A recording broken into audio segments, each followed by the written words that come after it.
Vous disiez que vous n'étiez pas contre la sécurité, que vous vouliez d'ailleurs mettre l'accent et les moyens là-dessus. La région, et notamment à l'instar de Laurent Wauquiez, aide beaucoup les collectivités qui veulent développer notamment la vidéosurveillance. Il y avait d'ailleurs une passe d'armes entre le maire de Grenoble et Laurent Wauquiez il y a quelques années sur le fait que la région était prête à payer l'installation à Grenoble et le maire de Grenoble avait refusé. Fabrice Panckoucke a évoqué lors de ses vœux à la presse en janvier le chiffre de 14 000 équipements déjà financés par la région. Il voudrait même intégrer l'intelligence artificielle dans ces dispositifs pour les rendre plus efficaces. Ça répond à une demande de la population. Vous êtes favorable à cette orientation politique ? En fait, le sujet constant pour nous, élus d'opposition à la région, c'est que Laurent Wauquiez et son successeur passent leur temps à balayer du revers de la main ce que la loi leur a confié comme compétence obligatoire en tant que région. Si vous voulez, on est dans un état de droit avec niveaux, exactement. Vous avez l'État, puis ensuite vous avez les régions, les départements, les communes, etc. Et chacune de ces entités a des obligations, des pôles de compétences.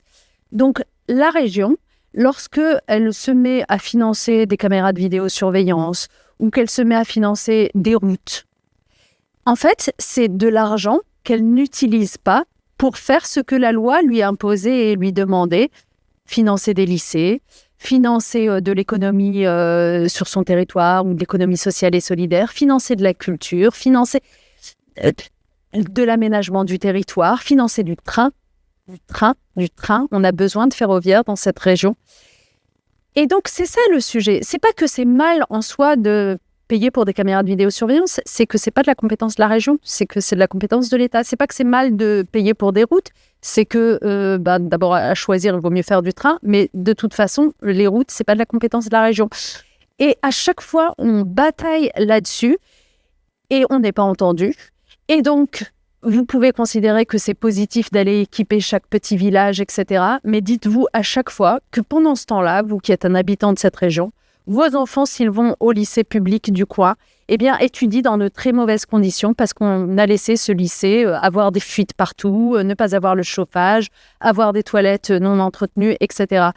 Dites-vous que, et c'est le cas par exemple, je sais pas, pour les habitants de Clermont-Ferrand ou les habitants de l'Ardèche, etc., il manque tellement de lignes ferroviaires aujourd'hui qui permettraient une vraie mobilité aux habitants parce que la région ne les finance pas.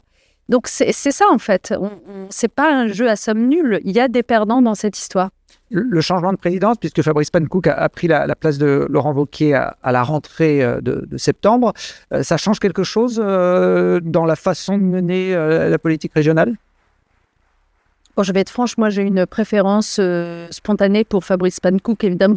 Ça ne me surprend pas. Non, mais je vous le dis très simplement parce que j'ai beaucoup de mal avec Laurent Wauquiez. Je pense que c'est de notoriété publique, mais pas parce que je serais sectaire et parce que par définition ce serait un homme de droite et moi une femme de gauche. Non, pas du tout. Moi, il y a des tas de personnalités de droite avec lesquelles j'arrive à m'entendre et dans lesquelles je reconnais des individus soucieux d'intérêts communs et de biens publics.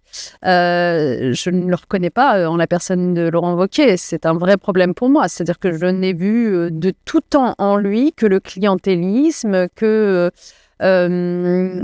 l'impossibilité d'exercer une forme de démocratie au sein de l'enceinte régionale, une espèce de brutalité qui est la sienne à l'égard de toute contestation, qu'elle vienne de son opposition ou des gens de sa propre famille politique, un manque de sincérité qui a été 1000 fois illustré, donc je ne vais pas y revenir ici. Et puis même une façon de se défaire des règles qui est hallucinante, avec sans aucune vergogne. Par exemple, regardez, il est censé ne plus être président de la région Auvergne-Rhône-Alpes, donc avoir laissé la place à Fabrice Panckoucke. Quelqu'un peut-il nous expliquer pourquoi il s'est fait attribuer ce terme de conseiller spécial qui, en réalité, en fait toujours le président de la région, et d'ailleurs c'est lui qui co-signe le moindre courrier pour vous annoncer la moindre chose. C'est lui qui assiste à la moindre inauguration, qui annonce les grandes nouvelles comme s'il était le président de la région. Et ça, c'est pas seulement que ça nous embête de façade, c'est que en fait, ça va à l'encontre de la loi sur le non-cumul des mandats. On ne peut pas être député et en même temps président de région. C'est la loi pour tout le monde. Donc lui, il se défait de cette loi-là et encore une fois, sans rendre de compte à personne, comme il n'a jamais rendu de compte sur les dîners des sommets, comme il n'a jamais rendu de compte sur ses dépenses de communication complètement outrancières ou de sondage payés aux frais de la collectivité alors qu'on était en plein milieu d'une campagne électorale, ce qui est totalement interdit par la loi. Enfin, il y a tellement de sujets ouverts avec Laurent Wauquiez. Donc Fabrice Pankouk, dans cette affaire, il me semble plus posé, plus intelligent dans sa façon de travailler avec les élus qu'il a en face de lui, même ceux avec lesquels il n'est pas d'accord. Mais je voudrais qu'on lui laisse peut-être un peu plus de latitude, ce qui n'est pas le cas aujourd'hui. Il a dit qu'il allait en mettre en avant plutôt le on que le je. Lui aussi, il fait un peu la distinction entre les deux styles de management. Il y a un dossier, en tout cas, qui doit le préoccuper en ce moment et qui doit aussi préoccuper Laurent Wauquiez, c'est la nomination d'un patron pour mener la candidature des Jeux Olympiques dans les Alpes en 2030. Normalement, cette nomination aura lieu le 18 février à Lyon. Et sauf surprise de dernière minute, ça devrait être l'ancien champion olympique de ski de boss, Edgar Gros-Piron, qui sera nommé à la tête du COJO. C'est un bon profil, selon vous ? Pourquoi pas ? Je vous avoue que nous, élus d'opposition, nous n'avons pas vraiment notre mot à dire dans ce choix. Donc pourquoi pas ? Moi, ce que je note en tout cas, c'est que... Vous en sortir. Je ne sais pas si on l'a suffisamment souligné, mais le fait que Fourcade ait refusé, c'est quand même frappant, non ? Parce que, quelque part... C'était le candidat idéal, sur le papier en tout cas. Oui, mais la raison pour laquelle il a refusé, c'est qu'il n'avait pas suffisamment de garanties sur la façon dont ces Jeux allaient se dérouler. Et en fait, ça rejoint complètement le discours qui est le nôtre.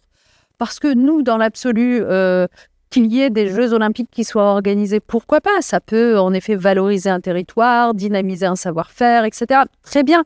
Mais le problème que nous avons avec ces Jeux Olympiques, c'est qu'il n'y a pas la moindre transparence et sur notamment la façon dont ces Jeux vont pas simplement servir les grandes stations, mais aussi les petites et les moyennes stations, aller dans le sens de la transition que doivent opérer ces stations de montagne, qui est absolument indispensable, on le sait aujourd'hui, notamment pour aller vers du 4 saisons.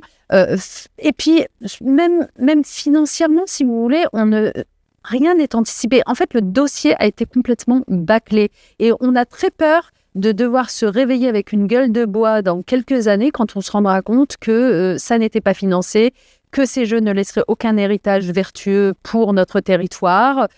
Et ça, c'est des questions qu'on pose en permanence à Laurent Wauquiez, à Fabrice Pankouk et pour lesquelles on n'a pas de réponse. On verra si d'ici 2030, les choses évoluent.